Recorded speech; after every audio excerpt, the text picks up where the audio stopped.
हर खबर को सबसे पहले देखने के लिए हमारे चैनल पार्लियामेंट्री बिजनेस को सब्सक्राइब करें, सभी वीडियोस को लाइक और शेयर करें और सभी ताज़ा अपडेट्स पाने के लिए बेल आइकन बटन दबाना बिल्कुल ना भूलें। ऐसे बहुत सारे वर्कर हैं जिनकी पेंशन के लिए वो लेबर मिनिस्ट्री से बहुत सालों से बातचीत कर रहे हैं, अपने मुद्दे रख रहे हैं, अपने प्रॉब्लम्स रख रहे हैं। कोई 60 इयर्स हो गया है, कोई 65 हो गया है, कई लाख तो उसमें से जिनका निधन भी हो गया है। ऐसे लोगों ने अपनी अपनी प्रॉब्लम्स बहुत बार इनके पास रखी हुई है, वो सिर्फ अपना हक मांग रहे हैं। आज हम लेबर मिनिस्ट्री के द्वारा कामगारों के लिए बहुत अच्छा बिल लाए हैं। इस बिल को हम सपोर्ट भी करते हैं और सपोर्ट करना भी चाहिए, क्योंकि मजदूरों के वजह से आज देश में जितने भी बड़ी कंपनियां, जितने भी मजदूर काम कर रहे हैं, शायद उनके वजह से बड़े बड़े उद्योग आज मजबूत हो सके हैं। तो इसलिए ये ऐसे बिल लाना बहुत ज़रूरी है और इनके लिए फैसिलिटीज़ जो ला रहे हैं, मेडिकल फैसिलिटीज़ हो, इनके सिक्योरिटी की फैसिलिटीज़ हो, इनके जो भी केस कोर्ट में चलते हैं या फिर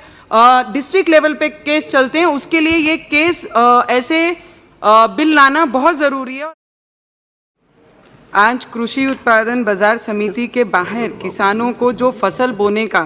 बेचने की अनुमति जो दी गई है, उसका हम सभी स्वागत करते हैं, स्वागत करना भी चाहिए। पर जब किसानों की फसल बोते हैं तो उसी समय उसका फसल का मूल्य तय करना चाहिए, जिसमें गीला, दुष्काल, सूखा, बाढ़ आने पर, तूफान आने पर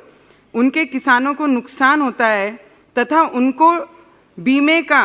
मूल्य भी नहीं मिल पाता है। इसलिए बुआई से लेकर कटाई तक उसका भाव 1.5 गुना मिलना चाहिए तथा देश के किसान सही मायने में और मजबूत हो पाएंगे। और मैं मंत्री महोदय से और एक विनती भी करती हूँ कि महाराष्ट्र में पंतप्रधान किसान सम्मान निधि योजना, जो जिस तरीके से किसानों को 6,000 सालाना मिलते हैं, तो मैं आपसे मांग करूंगी कि जिस तरीके की नई शुरुआत किसानों के लिए पंतप्रधान जी ने पूरे देश में किसानों के लिए की है, तो 6,000 सालाना ना देते हुए, आज उनका जन्मदिन है, तो महाराष्ट्र की किसानों की तरफ से मैं मांग करूंगी कि उन्हें 12,000 रुपया सालाना दिया जाए। तो हमारी सैलरी में से जो कोरोना महामारी हमारे पूरे देश में ग्लोबली आई है, उसके लिए हमारी सैलरीज के 30% काटना है। 30 नहीं 40 ले लीजिए, 40 नहीं पूरे ले लीजिए,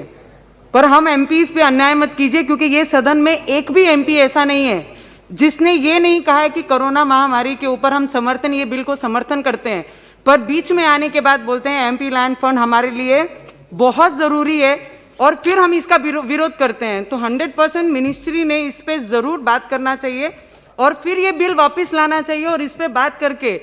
हम जैसे नए लोगों पे तो फिर भी अन्याय मत कीजिए, क्योंकि नए क्षेत्र में से बहुत उम्मीदें लगाकर लोगों ने हम नए लोगों को चुन के लाया है। क्योंकि एक मिनिस्टर को मैंने पिछले इंटरव्यू में सुना है कि 1 साल में 10,000 करोड़ के काम मैंने मेरे क्षेत्र में किए हैं।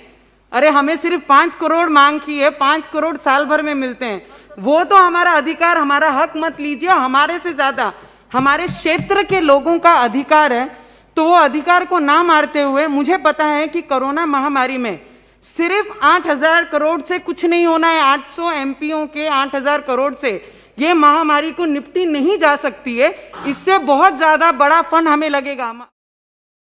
कंटिन्यू 1 सालों से जो कंप्लेंट्स कोऑपरेटिव बैंक के लिए हम महाराष्ट्र से और बाकी पूरे देश में जहाँ से भी कंप्लेंट्स ये बैंकों के लिए आ रही थी, बिकॉज जो इनके अध्यक्ष थे और उनके ट्रस्टी मेंबर्स थे, जो लोन इंटेंशनली दे रहे थे, 20 करोड़ दे के उनका जो लोन लेकर 20 करोड़ उस पर इंटरेस्ट अपना खुद का दिखा के, और जब वो बोलते हैं कि हम डूब गए हैं, तो उसको सिर्फ 5 करोड़ में निपटा के बैंक को लॉस में लाके, और अकाउंट होल्डर्स जो बैंक्स के हैं उन्हें बहुत बड़े पाइने